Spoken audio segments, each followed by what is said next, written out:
Michael OHanlon is a senior fellow and director of research in foreign policy at the Brookings Institution. He joins me now from their studios here in Washington. So, Michael, Iraq's prime minister agreeing to resign. What does that signal, and really what happens next?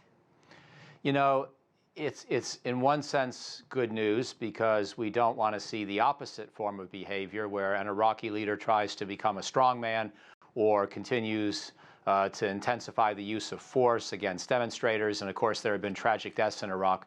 On the other hand, I'm not really sure there's a better choice than Abdul Mahdi. And he does have the advantage of being reasonably well regarded across different sectarian lines. And, you know, he's not necessarily turning Iraq around in terms of its economy, but I'm not sure who could. And so the offer to resign may be good. The actual reality of his possible resignation may not be so good. And so I'll be very curious to see how this plays out and who might succeed him if, in fact, he does step down. Right. I mean, is this the first step? Because how long could it take before a new government or new prime minister is formed? And really, how do the problems that these protesters are addressing, how do they get solved? Well, on the first point about politics, I think Iraq is fairly new to the idea of democracy in general, but specifically to forming a new government, you know, in between elections. And I don't know if Iraq would feel that they should schedule new elections, or if Abdul Mahdi would simply step down to be replaced by someone else within the same governing coalition. Maybe we don't even know the answer to that yet. But you could imagine whatever answer we have, that could change, because Iraq, again, is feeling its way with democracy and with this whole notion of building ruling coalitions. Back in 2010, I think it was 2010, after a previous election, it took several months for Iraq to create a new government. And so I could imagine a period of prolonged limbo in that regard. As for the sort of substantive question of economically improving the country, improving the governance, you know, that's a much harder, longer-term proposition. You need good industry, you need good agriculture.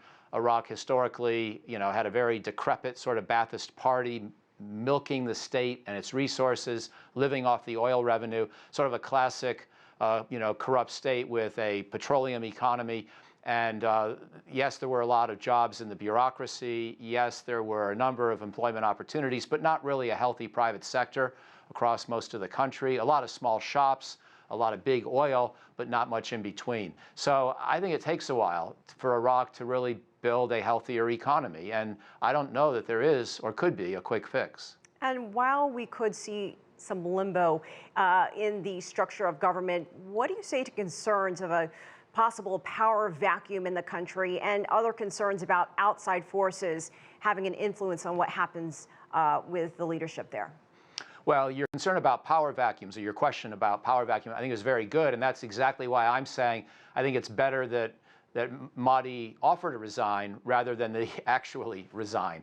And I'm hoping that the president of Iraq and other people who are in a position to influence this conversation will actually persuade him not to resign, because I do fear there could be a power vacuum. Now, you know, you could have a caretaker, but who's that going to be? I don't really know who in Iraq is left who has the stature and the respect across different major sectarian groups to be this kind of a unifying leader.